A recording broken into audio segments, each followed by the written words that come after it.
स्रवन्ति सह्याद्रे विमलजलधारा शुभनदी द्विषन्ति साम्राज्यं स्नपितमनुजानां शिवपदं स्तुताया गिर्वाणै जय जय वचोभिमुनिवरै जयन्ति सा वेण्या सहसकलतीर्थां प्रतिदिनम्. कर्नाटकातील रायचूर जवळील कृष्णा रेल्वे स्थानकाजवळ भीमा आणि कृष्णा हा निवृत्ती संगम आहे व तेथून पुढे श्रीपाद श्रीवल्लभ यांचे श्रीकृष्णेच्या पात्रातील बेटावरील कुरवपूर येथे दर्शन घेऊन आपण कारेकल मार्गे तेलंगणातील मेहबूबनगर जिल्ह्यात कृष्णा काठाने प्रवेश करतो.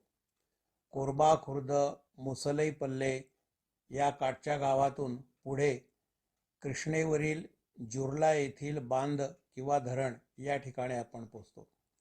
या धरणाचे नाव प्रियदर्शनी असून सुमारे 1 किलोमीटर लांब व 48 मीटर उंच आहे. याचे बांधकाम 1995 साली पूर्ण झालेले आहे. यावर मुख्यत्वे करून विद्युत निर्मिती होते. येथून जवळच हरणांचे एक अभयारण्य आहे. तसेच रामालयम व पार्थसारथी ही मंदिरे सुद्धा बघण्यासारखी आहेत. जुर्ला हे आत्माकूरपासून 30 किलोमीटर तर गढवालपासून 15 किलोमीटर आहे. रस्ता खेड्यातून व कच्चा आहे आणि नामफलक नसल्याने तेलुगू जाणणारा दुभाषी सोबत असणे गरजेचे आहे. जुर्ला बांधानंतर कृष्णा काठाने आपण ऐरापल्ली येथे पोचतो. येथे कृष्णेकाठी मोठा घाट व नदीवरील पूल आहे. काठावरच अंजनेय स्वामी हे मारुतीचे मंदिर आहे. यापुढे मोठे जिल्ह्याचे ठिकाण कर्नूल असून ते तुंगभद्रा काठी आहे. रायलसीमाचे प्रवेशद्वार असणारा हा जिल्हा एकेकाळी आंध्रची राजधानी होता. या गावात मधोमध विजयनगरचा राजा कृष्णदेवराय याने बांधलेला किल्ला असून स्वातंत्र्यपूर्व काळात याचा उपयोग तुरुंग म्हणून केला जात होता. स्वातंत्र्य सैनिक शहीद कोंडारेड्डी यांच्याच नावाने हा किल्ला किंवा बुरुज आता ओळखला जातो. येथून जवळच कृष्णा तुंगभद्रा संगम असून संगमेश्वर आणि जोगुलांबा शक्तिपीठ ही तीर्थस्थाने येथे आहेत. सिद्धियोगांची देवता योगुलांबा यालाच तेलुगूत जोगुलांबा असे म्हणतात. 7व्या शतकात चालुक्य राजांनी येथे 9 नवब्रह्मांची मंदिरे द्रविड शैलीत बांधलेली आहेत. यावरील कलाकुसर ऐहोळे, पट्टडकल, बदामी यासारखीच असून येथील कलाकुसर अतिशय सुंदर आहे. या शक्तिपीठाच्या जागी सतीचा वरचा जबडा पडला होता अशी श्रद्धा आहे. जोगुलांबा परिसरात बालब्रह्मेश्वर हे श्री शंकरांचे स्वयंभू मंदिर असून बहामनी सुलतानाच्या आक्रमण काळात याच मंदिरामध्ये जोगुलांबा, चंडी मुंडी यांच्या मूर्ती येथे सुरक्षित ठेवलेल्या होत्या. आता जोगुलांबा देवीचे आंध्र शैलीतील मोठे मंदिर बांधलेले आहे. संगमेश्वर येथे कृष्णावेणी, तुंगा, भद्रा, भीम, राधी, मल्पाहरणी, भावनसती या 7 नद्या एकत्र येतात. यानंतर कृष्णेचा प्रवास पूर्व घाटाखालून नल्लामल्ला जंगलातून श्रीशैल धरणाकडे होतो. वाटेत भद्रादुर्गम हे गाव आहे. नल्लामला जंगल ही सदाहरित व पानगळीचे आहे. येथील हवामान उष्ण असून ह्यात अनेक प्राणी आहेत. कृष्णाकाठचे हे मोठे व्याघ्र अभयारण्य असून यात सुमारे 75 वाघ व चित्तेही आहेत. या जंगलात चेंचू आदिवासी राहतात. पौराणिक कथेनुसार भगवान शंकर शिकारीला या जंगलात आले असता एका चेंचू मुलीच्या प्रेमात पडले व त्यांनी तिच्याशी लग्न केले व ते येथेच राहिले. त्यामुळे चेंचू लोक भगवान शंकरांना आपले जावई समजतात आणि ही दोघांची स्थाने मल्लिकार्जुन आणि भ्रमरांबा या नावाने या ठिकाणी म्हणजे श्रीशैल्य येथे स्थिर आहेत. आणखी एका कथेनुसार याच जंगलामध्ये तपश्चर्या करणाऱ्या नंदीला शंकर व पार्वती यांनी मल्लिकार्जुन व ब्रह्मरंभा रूपात दर्शन दिले. हे जंगल पूर्व घाटात असून 5 जिल्ह्यांमध्ये पसरलेले आहे. याच जंगलामध्ये खराब हवामानामुळे आंध्रचे मुख्यमंत्री YS राजशेखर रेड्डी व अन्य 5 हेलिकॉप्टर अपघातामध्ये दगावलेले होते. अभयारण्यामुळे यातून जाणारा रस्ता हा रात्री 8 ते सकाळी 6 बंद असतो. नल्लामलई जंगलातील टेकड्यांमध्ये श्रीशैल्यम हे धरण 1980 साली बांधून पूर्ण झालेले आहे. या कृष्णेवरी धरणातून विद्युत निर्मिती होते. मूळ देवस्थान श्रीशैल्यम हे वरती स्थान असून हे धरण खोल व 14 किलोमीटर दूर आहे. श्रीशैल्य मंदिर जेथे आहे त्याला कदंब राजांनी श्रीशैल्य पर्वत असेही नाव दिलेले आहे. या मंदिराचा उल्लेख 3ऱ्या शतकापासून पाहायला मिळतो. 14व्या शतकात सातवहन राजांनी नदीपर्यंतचा मार्ग बांधला. विजयनगरच्या राजांनी गोपूर व दगडी मंडप बांधले. दक्षिण दिग्विजयाच्या वेळी छत्रपती शिवाजी महाराजांनी येथे उत्तरेकडील गोपूर बांधले.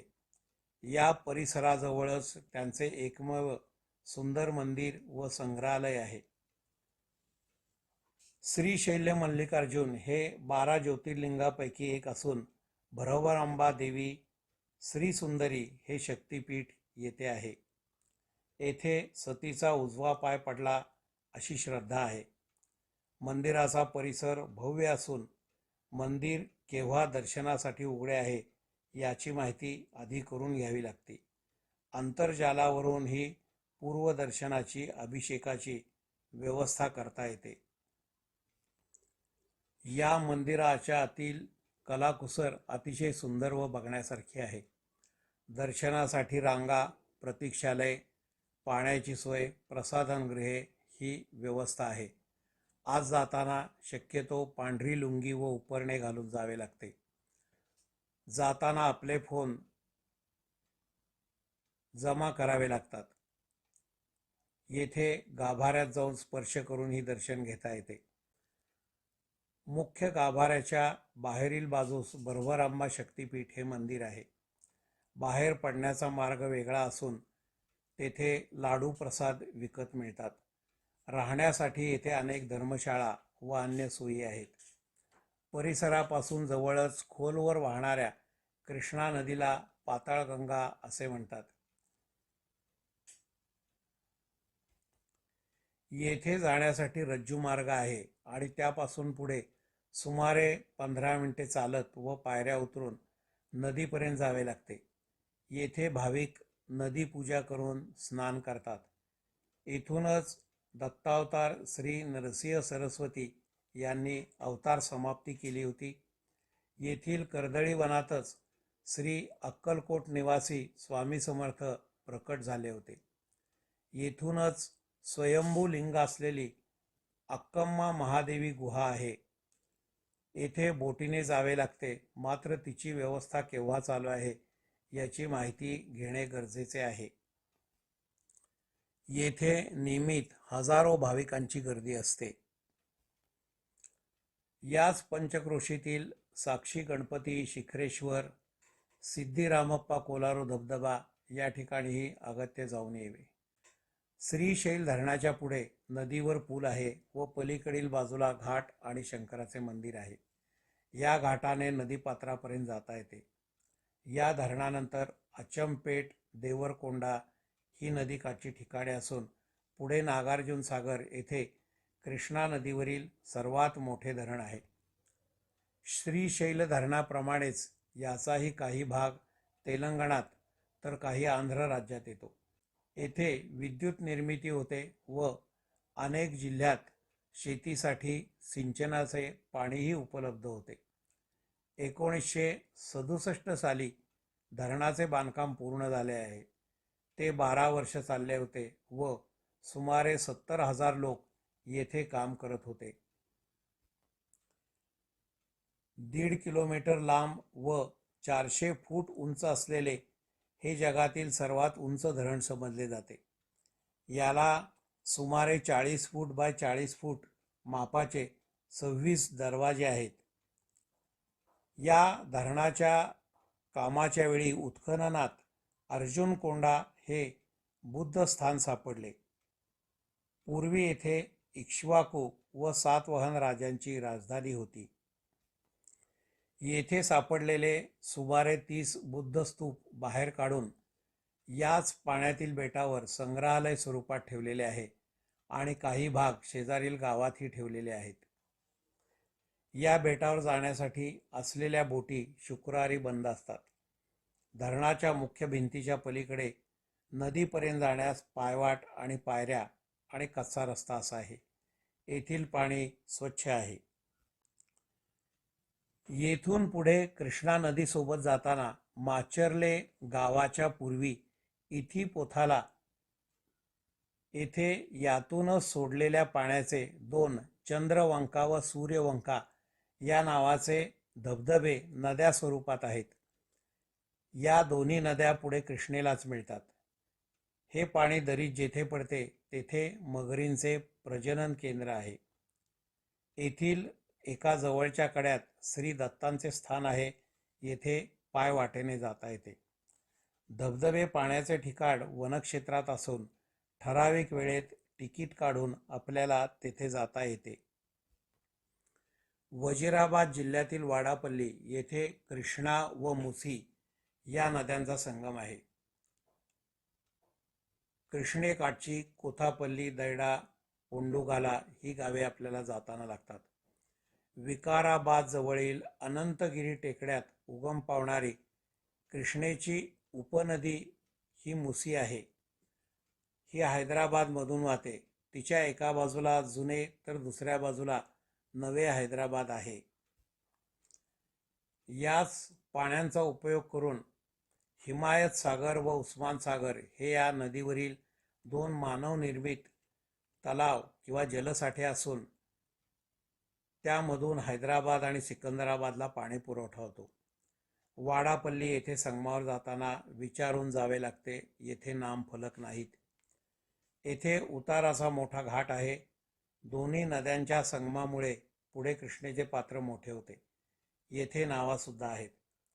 या संगमानंतरच्या कृष्णासोबतच्या नदीकाठी महापल्ली, चित्त्याला ही गावे असून आता आपण मुक्तेश्वर, पुरम, कोनुरू या मार्गे आपण अमरावती या ठिकाणी जात आहोत. या मार्गाजवळील अचमपेट येथे उमा महेश्वर यांचे सुंदर मंदिर आहे. अमरावतीजवळ गुंटूर हे मोठे जिल्ह्याचे शहर असून येथे कापूस, तंबाखू याप्रमाणेच मिरचीच्या व्यापारासाठी हे आशियातील प्रथम क्रमांकाचे व्यापारी ठिकाण आहे. अमरावती येथे कृष्णेचा मुनेरू नदीबरोबर संगम होतो. येथे पात्र मोठे व भव्य आहे. काठावर मोठा घाट, अंघोळीचे कुंड असून श्री कृष्णाबाईची मूर्ती आहे. या ठिकाणी नावाही आहेत. उंचावरती श्री अमरलिंगेश्वर हे प्राचीन भव्य देवस्थान आहे. येथील लिंग उभे असून त्याची उंची सुमारे 10 फूट असावी. या देवळात जाण्यासाठी बऱ्याच पायऱ्या चढून जावे लागते. अमरावती ही आंध्राची राजधानी जाहीर केलेली आहे, पण अद्याप तेथे फार मोठे काम चालू आहे असे दिसत नाही. येथे एकेकाळी बौद्ध संस्कृती होती. त्याच्या खुणा, शिल्पे सुरक्षित ठेवलेल्या आहेत व काही शिल्पे इतरत्र संग्रहालयात पाठवून दिलेली आहेत.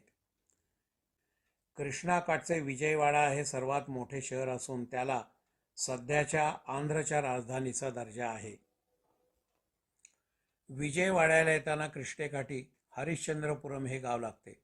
कृष्णाकाठच्या इंद्रनीलाद्री पर्वतावर अर्जुनाने तपश्चर्या करून श्री शंकरांकडून पाशुपतास्त्र मिळवले अशी कथा सांगितली जाते. तसेच महिषासुराचा वध करून दुर्गा विश्रांतीसाठी या पर्वतावर आली अशी भाविकांची श्रद्धा आहे. या विजयामुळेच या गावाचे नाव विजयवाडा उर्फ विजय वाटिका पडले.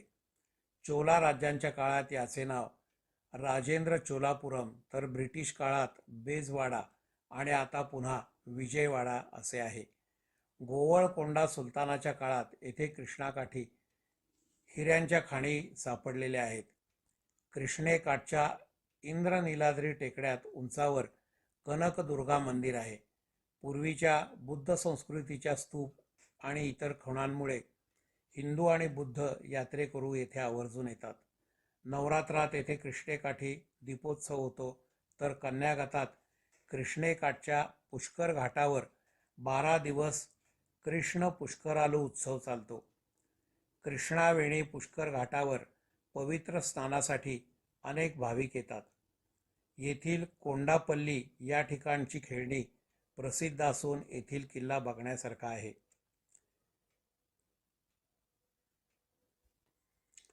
येथील कृष्णा नदीतील भवानी बेटावर सहलीसाठी अनेक जण येतात. येथे बोटीने जावे लागते.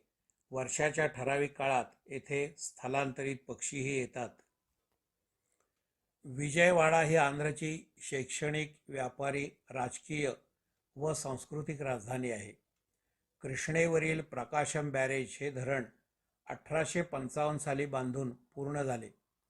यामुळे काही लाख एकर शेती सिंचनाखाली आली आहे. येथून जवळच श्री कृष्णाबाईचा सुंदर पुतळा असून रात्रीची विद्युत रोषणाई केलेले प्रकाशम बॅरेजचे दृश्य येथून अतिशय छान दिसते. विजयवाडा ते मच्छलीपट्टणच्या पुढील कृष्णाकाठाने जाताना वाटेत श्रीकाकुलम, पुलिगड्डा, अवनीगुड्डा, नागैलंका ही गावे लागतात. श्रीकाकुलम जवळ आरासावल्ली येथे कश्यप ऋषींनी स्थापलेले सूर्य मंदिर आहे. नागैलंका येथे कृष्णा खोऱ्यात तेलाच्या विहिरी असून पुढे 3 मुखांनी कृष्णा समुद्राला मिळते. येथूनच एक कृष्णेचा प्रवाह हमसाला देवी येथे सागर संगम या ठिकाणी समुद्र अर्पण होतो. या पुढच्या भागात आपण कृष्णा नदीचे सागर अर्पण म्हणजे सागर संगम याची माहिती घेणार आहोत. धन्यवाद. श्री कृष्णाबाई महाराज की जय.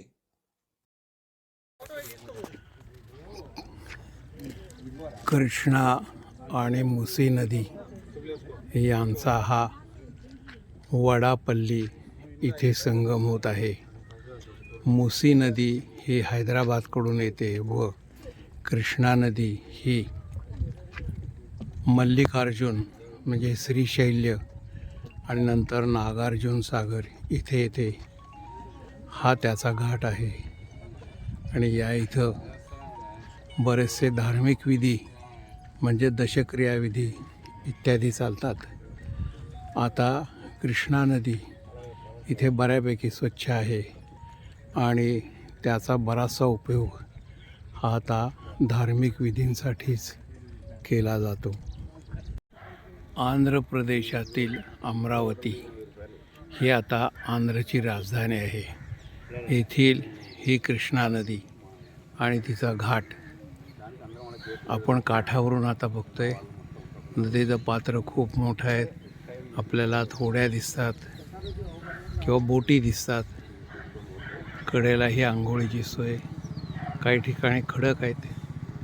सध्या ह्याच्यामध्ये पाणी कमी आहे. पलीकडं आपल्याला जंगल दिसतं, परंतु याचा परिसर किंवा याचा प्रवाह फार मोठा आहे आणि पाणी ज्या वेळेला वाढेल त्यावेळेला तो नक्कीच मोठा दिसणार आहे. हा घाट आहे, ही त्याच्या बाजूची देवळं आणि या ठिकाणी पार्किंग आहे.